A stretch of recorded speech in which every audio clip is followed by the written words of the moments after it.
sixième sens des femmes, le sixième sens des femmes, le sixième sens des femmes, c'est une bénédiction, une grâce dont beaucoup d'hommes se privent. Cher homme, apprends à parler à ta femme. Apprends à parler à ta femme de ce qui te tracasse, de tes questions, de tes inquiétudes, de tes préoccupations, de ce qui te taraude l'esprit, de tes peurs, de tes doutes, de tes ambitions, de tes objectifs, de tes rêves, de tes accomplissements, de tes joies et de tes peines. Apprends à partager ce que tu ressens avec ta femme.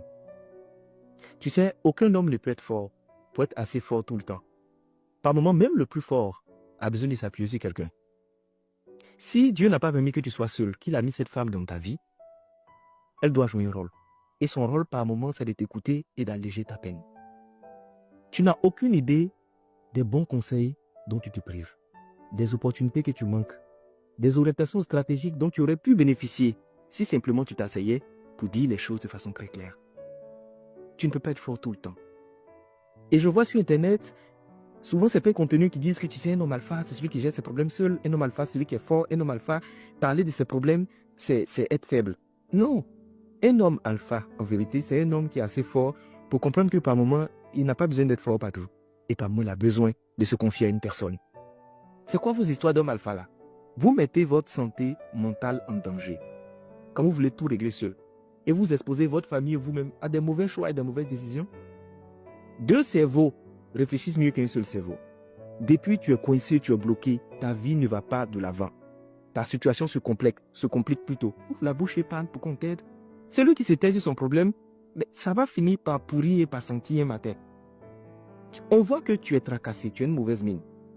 Tu es préoccupé, tous on te demande qu'est-ce qui se passe? Toujours il n'y a rien. Je ne sais pas, il n'y a rien là même, c'est quel genre de réponse? Ils ont appris ça, tous les hommes, qu'ils étaient petits, je ne sais pas s'ils ont fait une formation privée pour qu'ils puissent répondre. Dès qu'il y a un problème, on leur pose la question, il n'y a rien. Tu lui demandes non, il n'y a rien, il n'y a rien. Et quand tu insistes, ils s'énervent. Ah, mais je te dis, il n'y a rien, c'est quoi, faut me laisser tranquille. L'homme entré, bon, ça c'est problème. Mais c'est ces problèmes, on veut que tu partages pour qu'on puisse t'aider. Mais c'est ça. Je sais qu'en tant qu'homme, par moment, quand on est face à une situation, on a besoin d'un temps de repli.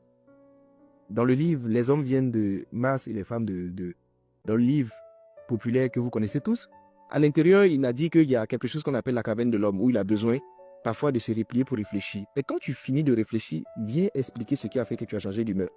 Viens dire pour qu'on puisse comprendre, et puis pour qu'ensemble on puisse réfléchir à la stratégie, pour ne pas que vous puissiez faire de mauvaises décisions. Je connais énormément d'hommes dans les affaires de il y a rien, un matin, on découvre qu'il a pris une maladie qui est bizarre.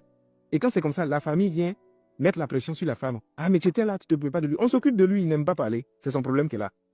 Il ne veut pas ouvrir sa bouche pour parler, il ne veut pas, parce qu'il se sent vulnérable. Comment vous pouvez avoir peur d'être